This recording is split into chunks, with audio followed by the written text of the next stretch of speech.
All right, so a couple of components. We have our rim joist on the outside. This is called, rim joist, band joist, common joist, ledger. This is our drop beam, and this is our footing or helical pile. All right, ever wondered how to build an 8x12 low-level deck? We're gonna show you here. So we've completed our demo. We've taken this thing off. Some things to note are improper ledger flashing, improper ledger fasteners. So we do have some rot here. We have our rim joist here. So this is the floor system of the first floor of the house. This is a 2x8 on the outside. The joists run perpendicular to it. So you have your sill plate here, double sill plate. Now, improper door flashing and improper ledger flashing has created water behind the ledger and rot in this rim joist. So first, we're going to go over how to make these repairs of this damage.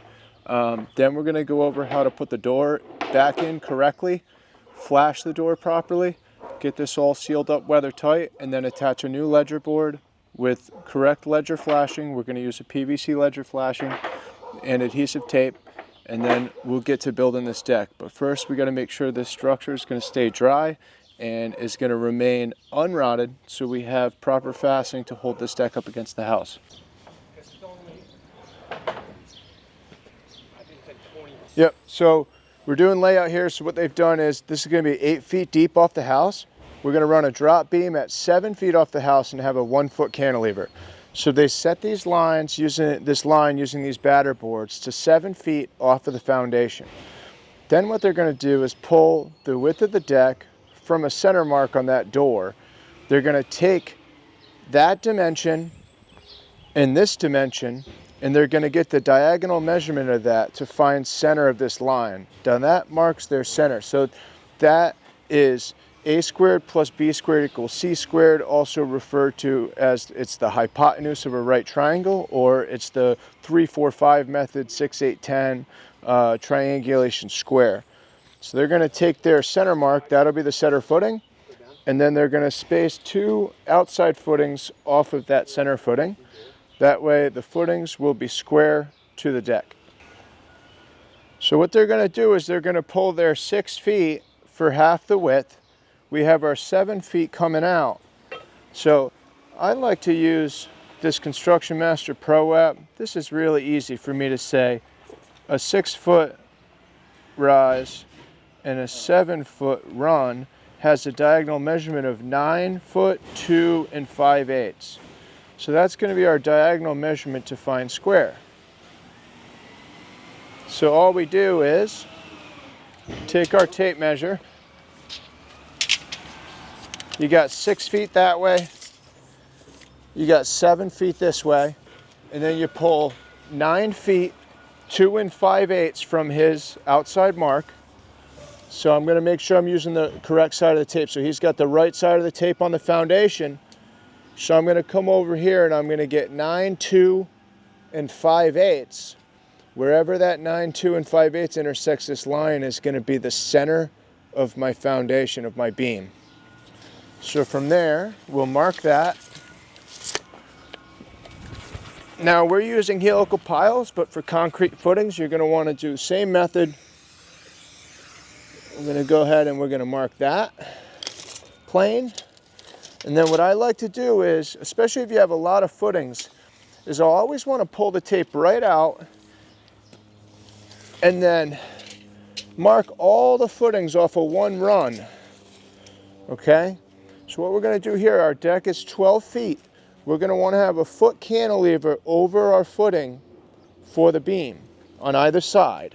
So we'll have 5 feet back span and 1 foot. You can go as much as 25% of your span you can cantilever for a beam. So here we have 6 feet on our center line.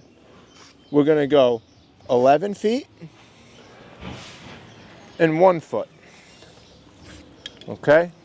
So our footing spaces are going to be 5 feet with a 1 foot cantilever. Now, footing, sizing, layout, beam spans, and joist spans, you need to have all that information to calculate this. You can find in the residential code book Or if you go to some resources like Dex.com or some of the other manufacturers, they'll have sheets. Then the way you calculate each footing is going to be a center line between these two footings. Okay? You'll have your center line between the beam and the house. And then you'll have your cantilever. All right? So your tributary load, you're going to have your greatest load on your center footing. All right? Because this is going to be 5 feet by 4.5 feet. This is going to be 3.5 feet by 4.5 feet on either side. So 3.5 times 4.5 times 50 is the tributary load that's going on that footing. So that's a little bit of the planning behind. So, you know, obviously we're using helical piles here, and we're going to well exceed the required bearing capacity of these piles, but pretty much just machine driven, like 1,000 pounds of torque will put us well beyond this load. All right, we're moving on to footings. We're going to drive our footings. So if you're not driving helical piles, or you're not having someone come install helical piles, this is when you would draw some circles, and a young strapping man like Chaz would start digging holes big enough to put your sonotubes in. And then when you verify what your local frost protection zone is, so what your proper depth is for frost zone, here it would be 3 foot 4 inches in this zone, would be 40 inches deep. So you would dig your footings down 40 inches, you would compact the soil at the bottom of the hole, and then you would call in your local building official, inspector, your office, to have them come inspect the hole for frost depth before you pour. We are not going to do that. We are going to drive helical piles, and we're going to verify the torque applied on these piles in order to confirm that the bearing capacity of the pile will be able to hold up the deck. So this is a helical pile. It's a 1/4 inch wall, galvanized steel, hot dipped steel pipe with a helix welded to the bottom of it. So that's a helix that gets screwed into the ground. The more torque that gets applied to this, the more weight capacity it can hold. This pile at high torque is capable of holding up to, I think, 20,000 pounds on this one pile. So about 5 of these decks could go on one pile if you could figure out how to balance it on it. I'm just making slight changes in the pitch of the pile because I need to get it in the correct location and plumb. We want to make those adjustments while it's driving, kind of use that line as a reference. So I just, every once in a while, I'll just kind of give that line a little bump.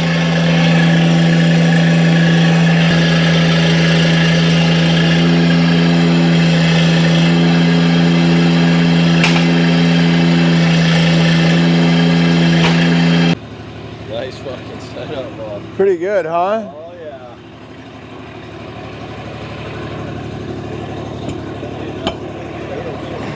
All right, so we have our footings in the ground. Now it's time to talk about beam height. So if you're building up off the ground and you need to have posts underneath your beam, which isn't the case here, this would be the same process. What we want to do is we want to set a benchmark. So we know here we're going to take this door out and replace it, and we're going to flash. We're actually not going to have a snow step here or a rise into the house. We're going to have decking flush underneath. So we're going to put a new pan in to flash over our ledger. What's going to happen here is we want to lay out, we want to get an idea where we're going to be. So we're going to have decking, framing. So we're going to have a 2x10, and a decking is going to be 10 1/4. Is going to be that dimension right there. So we're going to have 9 1/4 for a 2x10, and then we're going to have 1 inch for decking. We're also going to have a ledger flashing there, so we don't want to run it too tight. We want to have just a hair, little bit of space there. Now, from there, we're going to have a drop beam. Now that drop beam is also going to be 9 1/4. I'm going to go 9 1/4 for my drop beam. All right, so total, that's going to be 19 1/2 inches. All right, now you can just do the math there if you want to figure out everything, but from there, I'm going to be 19 1/2 from the bottom of my threshold to the bottom of my beam. So that is bottom of beam. So we have bottom of joist, decking, and beam. Now if I was going to be doing a notch post or a post underneath the beam, this would be the height of either my notch or the top of my post. Now in this situation, because it's such a low level and we're using a helical pile, we're going to put our beam directly in that adjustable saddle on that helical pile. So we know that the top surface of our saddle needs to be flush with the bottom of this beam. Now we have an adjustable saddle, which gives us some freedom there. We don't have to cut these piles all exact. So there's a couple ways to do this. Typically we'll set up this benchmark and we'll go take measurements off of all our saddles using the laser and then do the math for the offset between the benchmark and where the laser's set up. So if my laser shoots to here and I got 15 inches here, well, I take my laser off all my saddles, I add 15 inches to it, and that's the height of my post. But here we can go really simple. So we're just gonna take our benchmark and transfer it out to that middle column. So I'm gonna have my friend Chaz hold my level on that benchmark line. I'm gonna plumb that up. That's my benchmark right there. Okay, so that is bottom of beam. We never want to start with it all the way retracted because then we'll only have adjustment one way. So we really want to start with a little bit of that thread out like that. That way we could let it down a tiny bit, or we could lift it up a little bit for any variance that we have from the cut or from the beam. Especially if you're working with treated lumber, it's going to really be all over the place. I want to cut my saddles right here.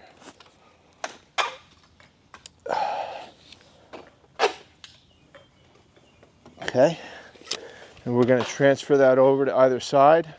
We're going to set up a heavy metal blade in the Sawzall. We're going to cut these piles off.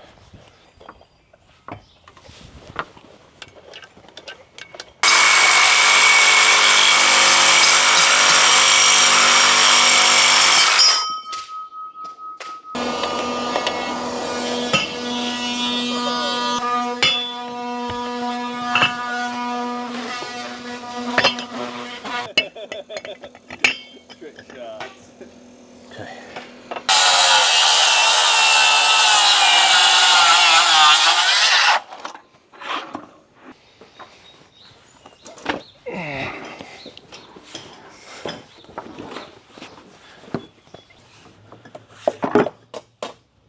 So we've cut the beam long.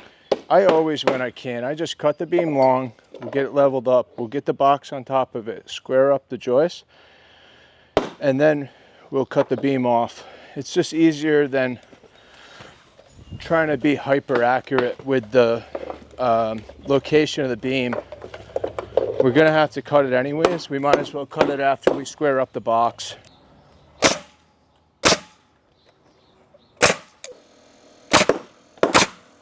All right, so we can check our top and beam, we can adjust our collars from either end, and then we can bring the middle up to meet it.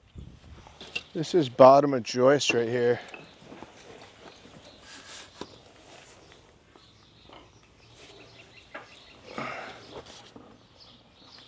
Wants to go up a little bit, looks like.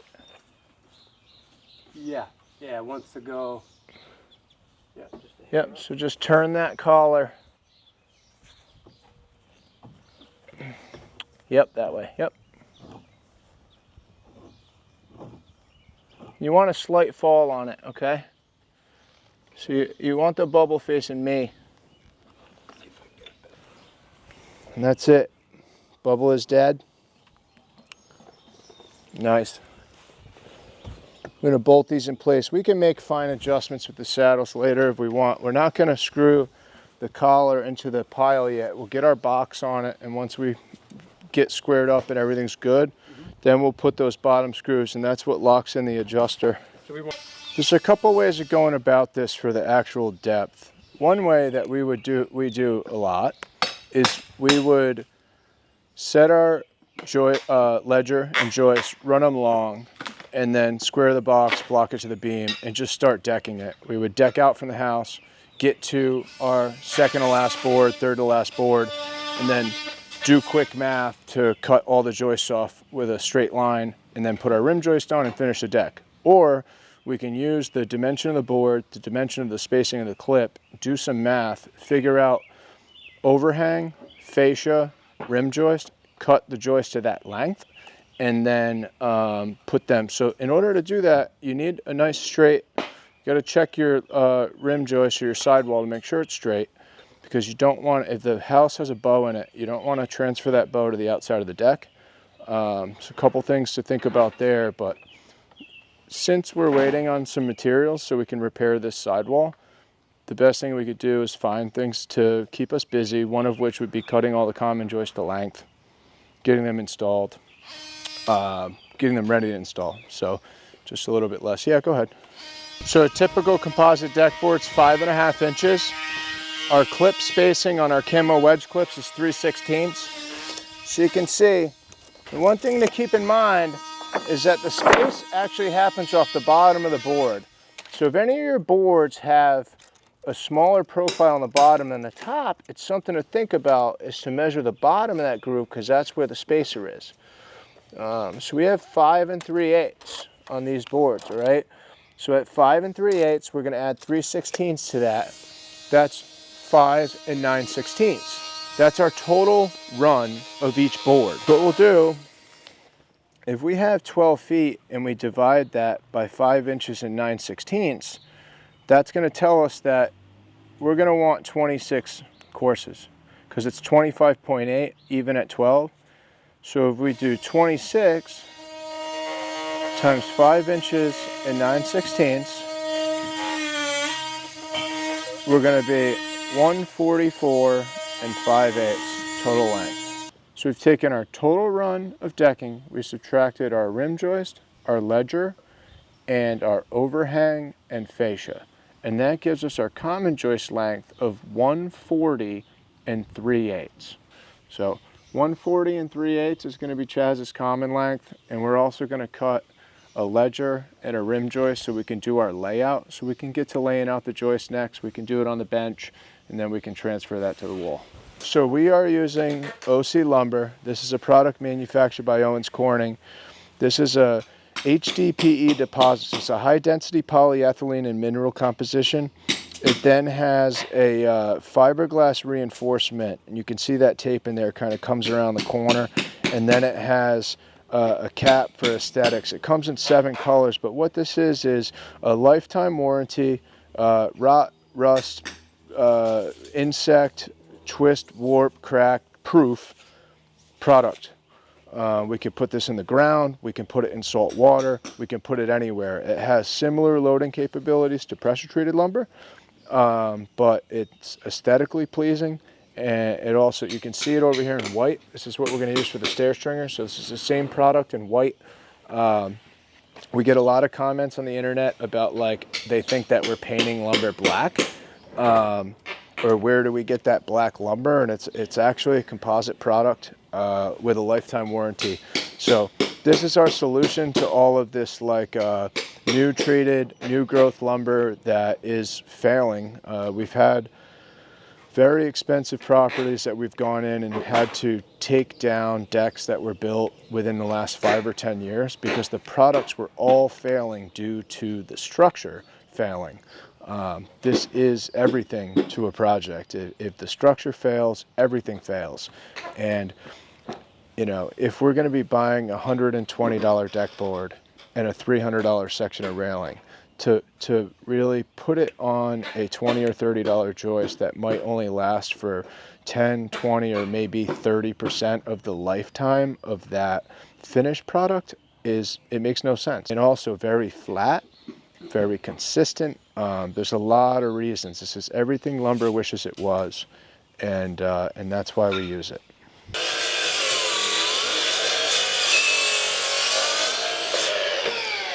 Well, while Chaz is cutting some common joists, we can get our ledger and our rim joist cut. We can do the layout on them and then transfer that layout across both of them. That way when we get the sidewall fixed, we can hang the ledger on the wall and start throwing our joist over the beam, and then the rim joist will also be pre-laid out to attach.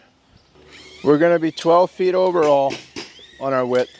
All right, so we're going to take off our fascia on either side, which is a 1/2 inch. So this is going to be our length overall. Now,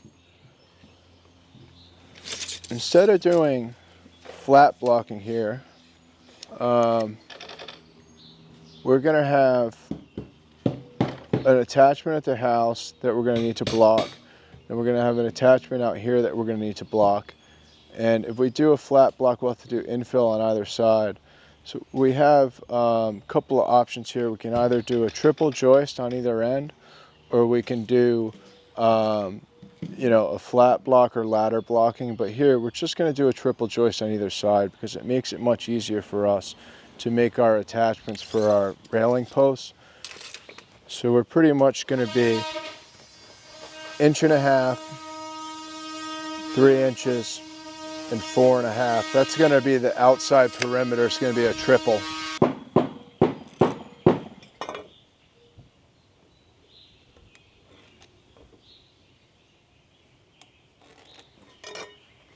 One, two, three.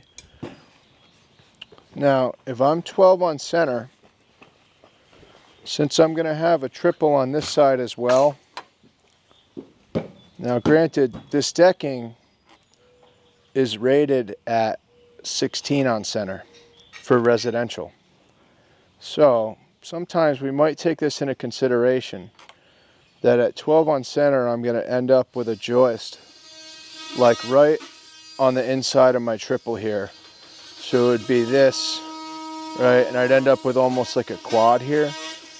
But what I can do is take, if I have my on-center measurement from that joist, so we'll hook that one, that's going to be my last joist, and we'll come to the edge of this one.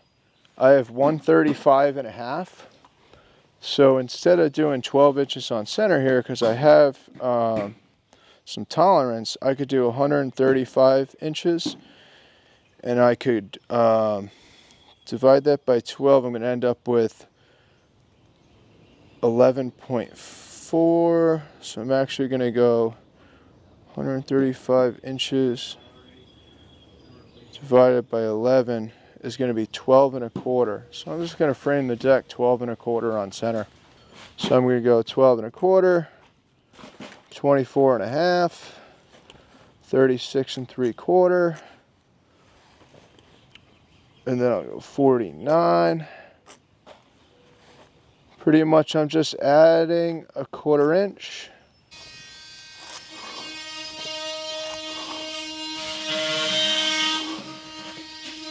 I'm going to transfer, now I'm going to use, I got a couple of these framing jigs. I just put them on the outside of my square. That way I don't have to like hold it like that. I can let it sit flat, really nice. All right, and I can use that to transfer my layout. Now really, I know it seems excessive on a triple joist on the outside. The only difference here of having a triple or having a block is gonna be this, you know, we would still have 2 joists in a block.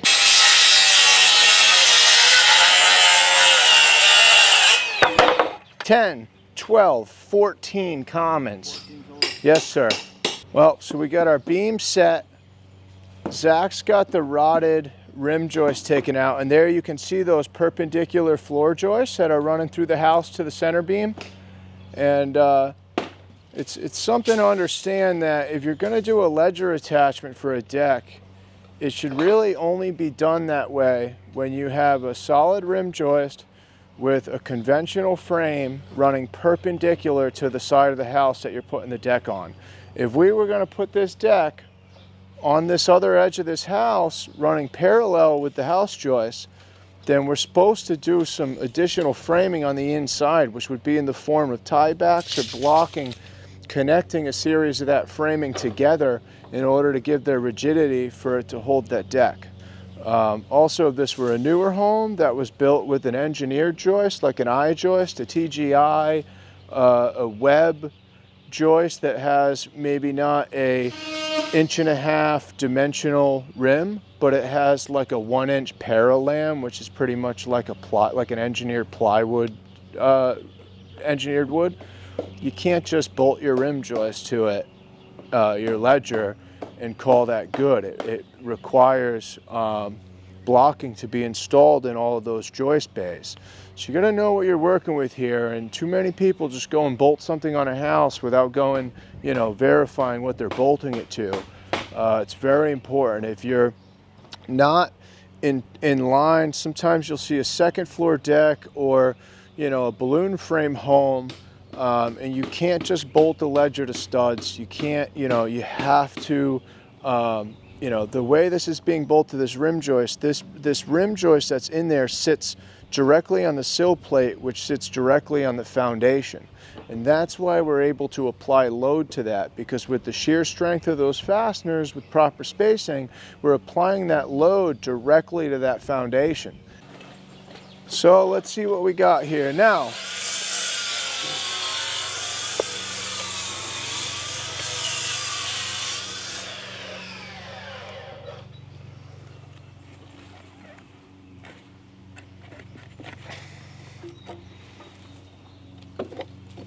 so, in the spirit of getting this project done, what I kind of gave this sill plate was like the hammer test. So, we do have a little bit of, this is actually insect damage from the moisture back here.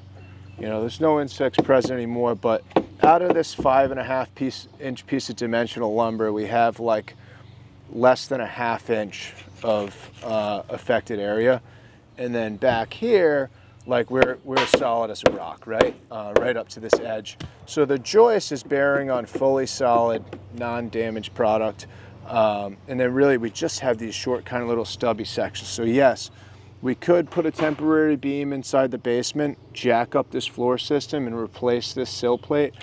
However, this project is somewhat of a community-funded instance, so we're out here on some budget that is very tight. Once we apply this new rim joist and new sheathing and new watertight barrier, this will be good to go for eternity.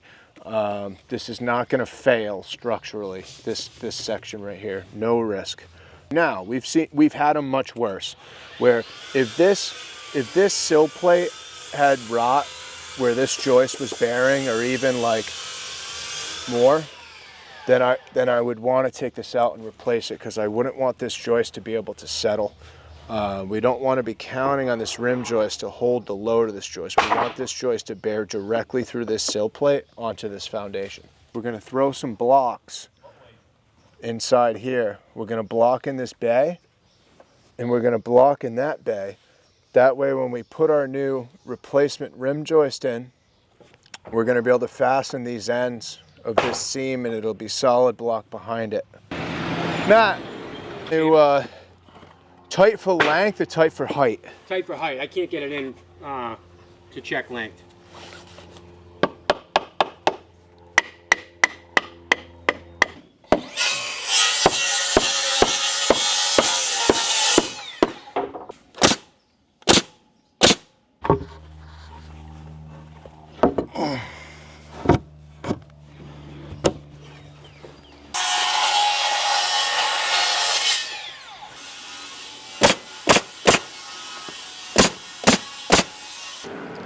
Spikes, but I'm going to put the nails in the joist and in the sill plate. Cool? Yeah, push it as far as you can go. Should go flush. You good? Yes, sir.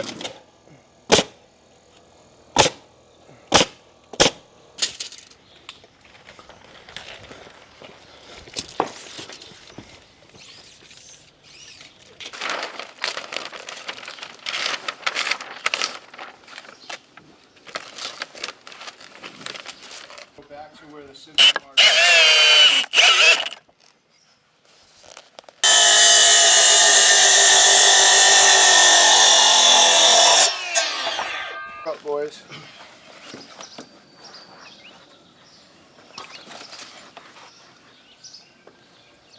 You gotta go way up, right? Yeah, it's actually go way up. I'm looking for the solid line. What's that? I was looking for a solid line, but there wasn't one. Alright, how are you guys on your ends? Half inch, half inch? Chaz, you gotta go down in here? As long as you got about a half on either side. Yep. Good. Yeah? Yep.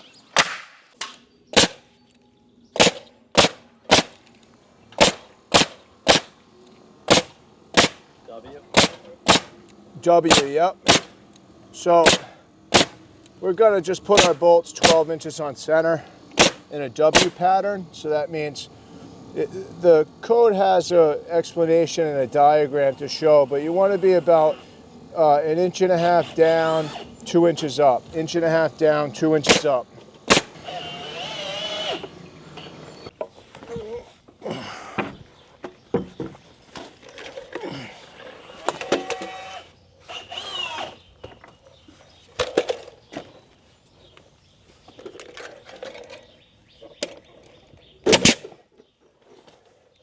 Get that flashing on so we're not having to notch it through all of our joists.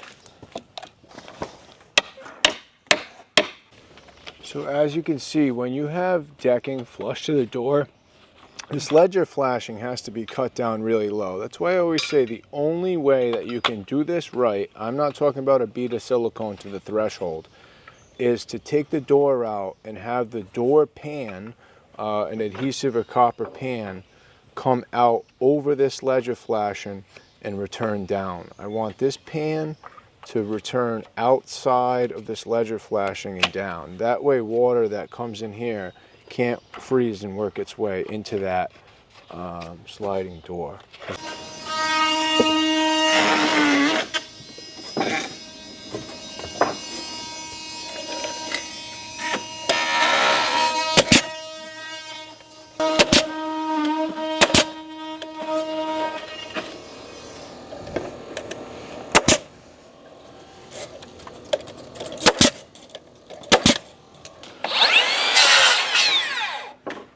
We're just putting this little nip in the corner of the framing to let it breathe on that ledger flashing so it doesn't push the joist out or crack that ledger flashing.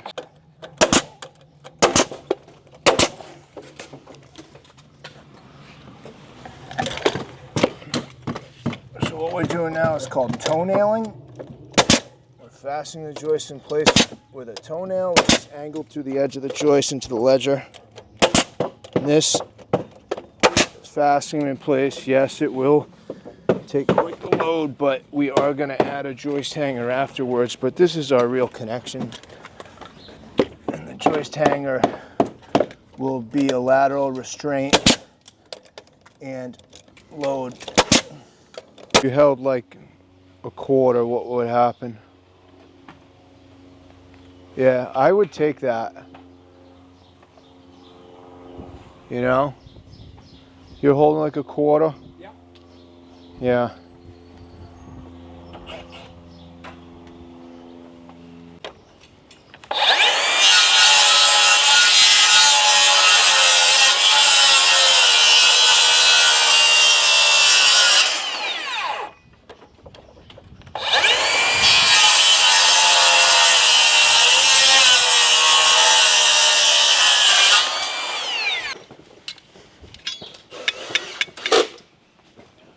So our first joist gets a concealed hanger on the end there.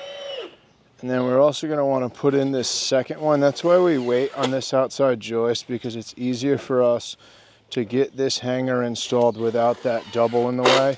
So he's prepping the concealed hanger for the outside joist, and then we slide this in and get it put in before we slide that other joist in. And they got these little tabs that'll hold them in place for you while you nail or screw them off. We're using SD screws that are made by Simpson for hangers. You want to clean your toenails up.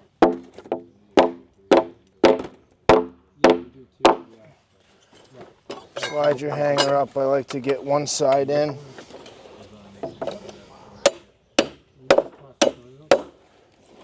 force the hanger up tight. Force it in and hit that other little tab. Just to hold it in place, and then throw your shear screws in. So, Jazz is about to put on the deck tension tie kit. So with these, they don't through bolt, they lag bolt into the sill plate. So the rule is you need 4 of these on every deck. It doesn't matter if the deck is 5 feet long or 50 feet long. Don't ask me why.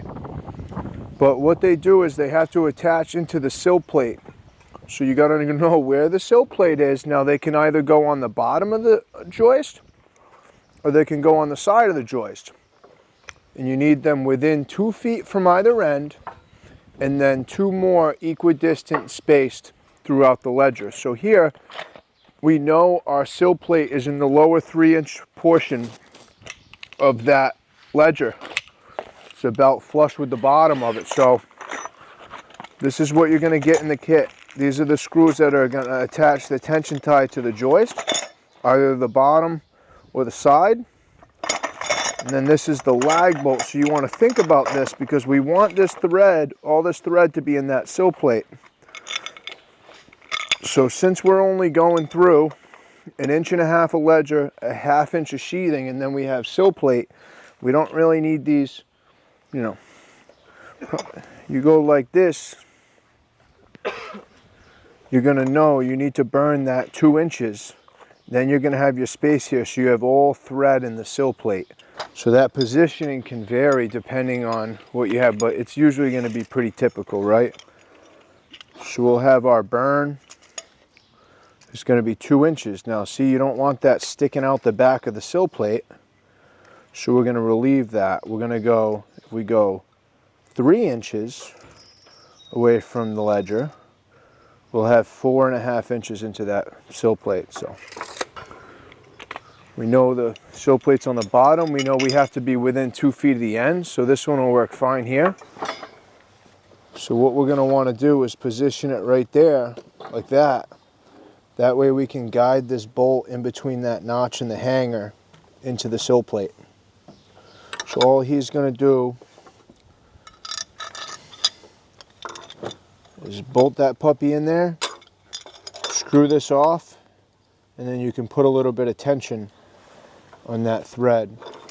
And that keeps, by tying 4 of these joists into that sill plate, you could call it a lateral tie or a tension tie, but it keeps the deck from being able to detach from the house.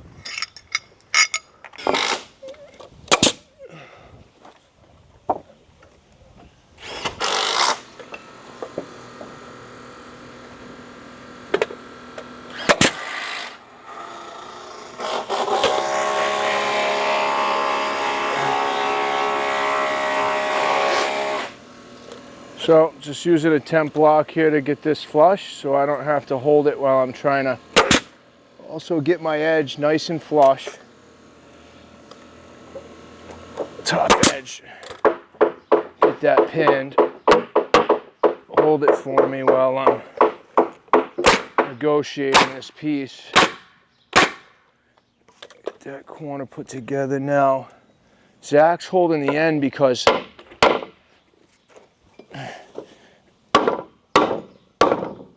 boy, that doesn't want it. These ring shanks hold good.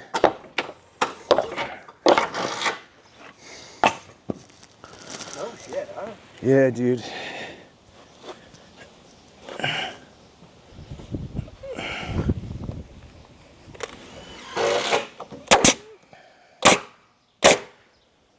Alright, so what Zach's gonna do now is he's gonna give me my, can you go up a hair?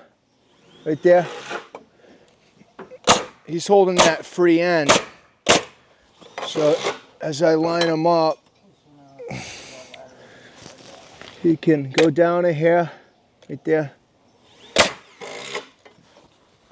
He's got his end free, so he can negotiate him around.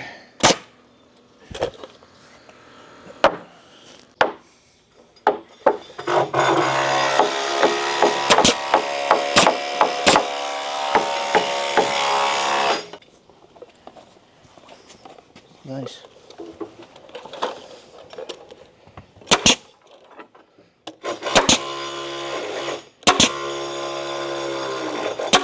All right, so a couple of components. We have our rim joist on the outside. This is called, so rim joist, band joist, common joist, ledger. This is our drop beam, and this is our footing or helical pile. So we have a concealed hanger right here. And by concealed, it doesn't have flanges on the outside. It gets attached to the building first, and then we screw it off the sides. And this is a typical joist hanger right here that has the flanges on the outside. Then we have our ledger flashing that goes over the ledger, and the siding gets installed over it. And that sheds water out over the ledger so it can't get behind and cause rot.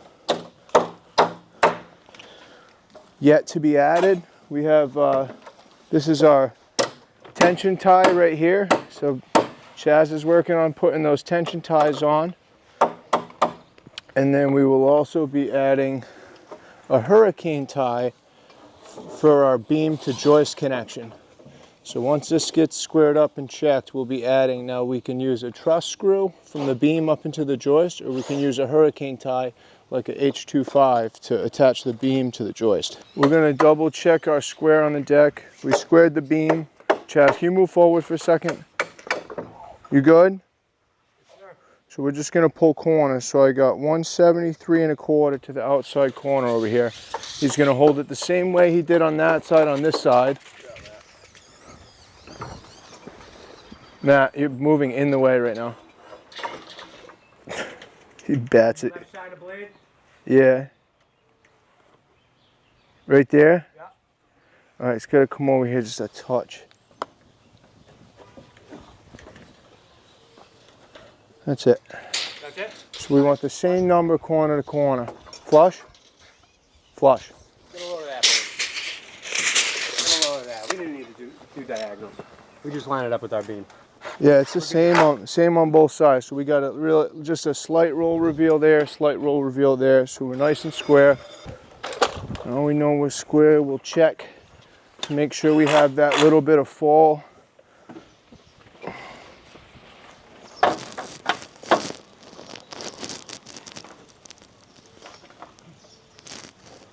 So what we had talked about, and this is the reason that we didn't screw these, it's like dead level right now.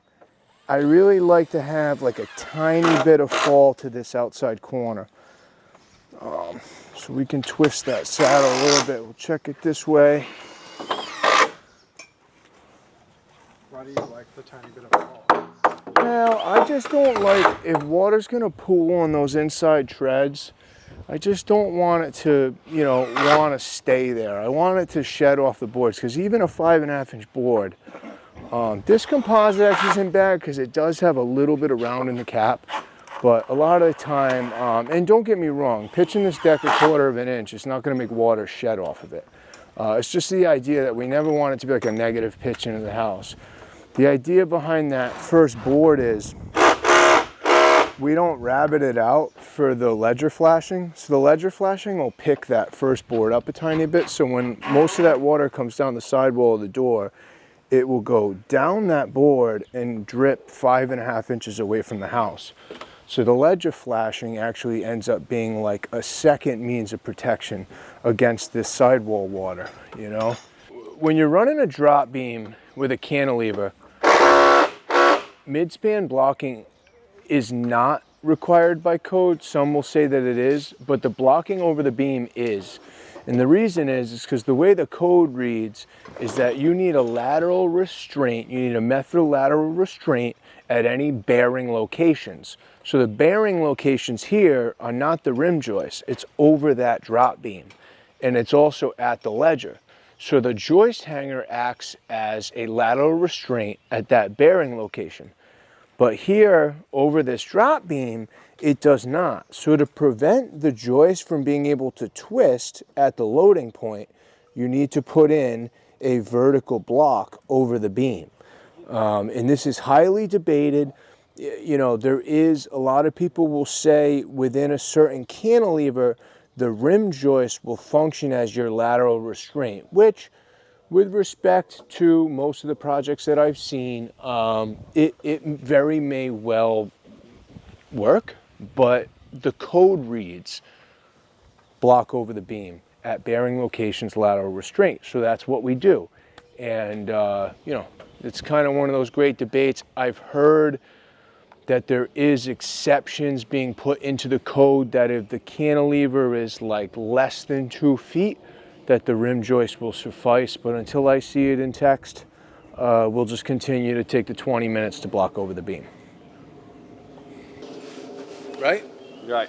Block over the beam. Big block guy. So we're putting in some blocking over the beam. This acts as the code states that you need lateral restraint over at any bearing location. So the joist hangers act as lateral restraint at the ledger. This blocking acts as lateral restraint so the joist can't twist at this bearing location. And then we will be applying a hurricane tie for uplift. So that'll go from the beam. You can see one over here. We put them on the inside of the beam. So you have a hurricane tie fastening the beam and fastening the joist.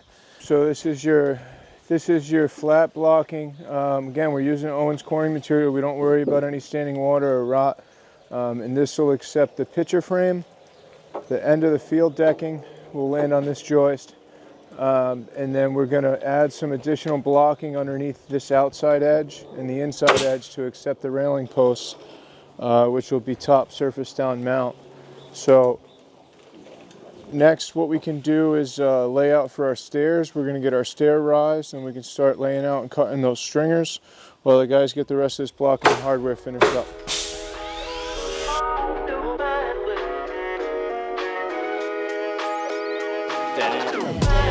Tune in on the next episode. Coming at you every Monday.